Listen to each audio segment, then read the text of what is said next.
zones humides sont les différents lieux que l'on nomme ici marais, marigots, à bord de rivières, et la principale, la mangrove.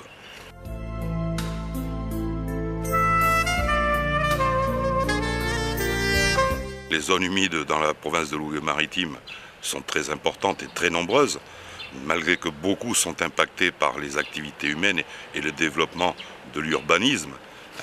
On s'en aperçoit d'ailleurs lors de nos séjours au bord de mer. Quand on parle de zone humide, et on va parler de la principale, la mangrove, il faut savoir qu'elle est d'utilité, elle n'est pas là pour rien.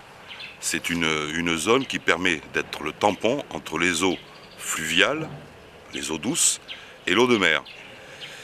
C'est un lieu où il y a beaucoup d'espèces qui se reproduisent énormément, d'ailleurs très diversifiées au niveau de la biodiversité. C'est là où on trouve des coquillages, des crabes, des tas d'espèces, des oiseaux, les alevins et les subadultes, des poissons qui viennent se protéger dans ces zones-là avant de regagner les abords des côtes. Ensuite, après, c'est quand même aussi une protection environnementale dans le sens où c'est qu'elle permet de bloquer les phénomènes des gros orages, des vagues de submersion et autres. Elle permet de jouer son tampon, d'éviter que les zones à l'arrière de la mangrove, donc celles qui sont dans la partie terrestre, soient inondées. Ensuite après, c'est aussi une zone de fixation du carbone très importante. Elle dégrade énormément par le système de bactéries et d'arbres qui sont présents dans cette zone-là. Elle dégrade énormément et elle stocke énormément de CO2.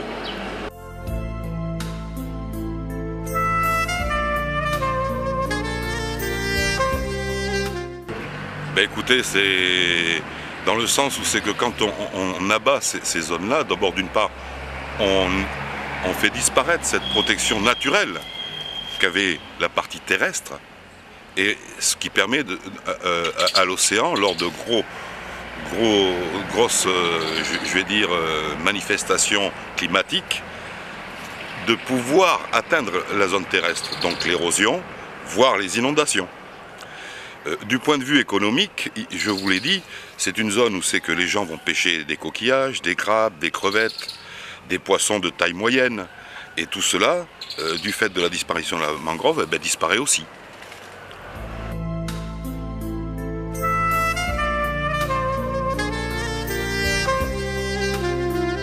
Concernant la thématique, justement, développement durable, je l'ai déjà un peu abordé sous l'aspect économique, durable, puisque avant les populations pouvaient prélever une certaine partie des animaux qui étaient issus de ces mangroves.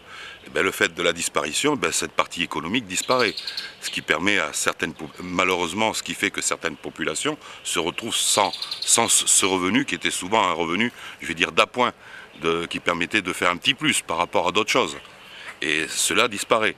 Ensuite, après, le développement de l'urbanisme vers ces zones-là va faire que, si on y touche, non seulement on va se retrouver face aux problèmes de submersion lors des grosses tempêtes, submersion, inondation, érosion, et donc il est important de la préserver dans ce sens-là.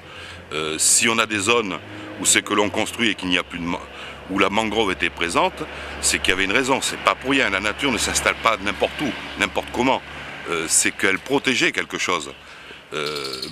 C'est malheureusement un facteur qui dans ce cas-là va être justement non durable. Mais le fait de la préserver permettra peut-être de faire des constructions à l'arrière-plan de ces mangroves et de permettre de développer une activité, de redévelopper une activité économique.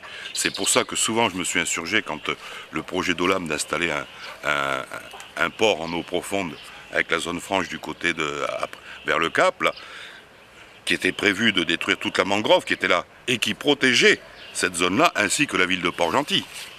Donc vous voyez bien qu'il faut, avant de détruire ces zones-là, qui il y a très longtemps était considérée comme insalubre, il faut le savoir quand même. La zone de mangrove était considérée comme insalubre, puis sentant mauvais, mais les gens ne savaient pas pourquoi elle sentait mauvais. C'est parce qu'à cet endroit-là, il y avait énormément de dégradation entre les sédiments des fleuves, qui étaient bloqués par la mangrove, qui n'allaient pas justement dans la mer, ce qui évitait cette turbidité au sein de l'océan. Quand on détruit la mangrove, eh ben, malheureusement, on s'enlève le filtre naturel qui permettait de détruire cette turbidité. Donc, qui permettait à tout un tas d'organismes, que ce soit les micro-organismes, voire des macro-organismes, de se développer en toute sérénité. Donc, vous voyez bien qu'il faut préserver cela pour une activité durable et pour une protection durable de l'arrière-pays. Je pense que les zones qui ont été déboisées, si le projet de la zone franche ne se fait pas, il serait bon de lancer un programme de reconstruction de cette mangrove. Et vous verrez que certains effets qui se produisent actuellement à Port-Gentil pourraient peut-être être atténués.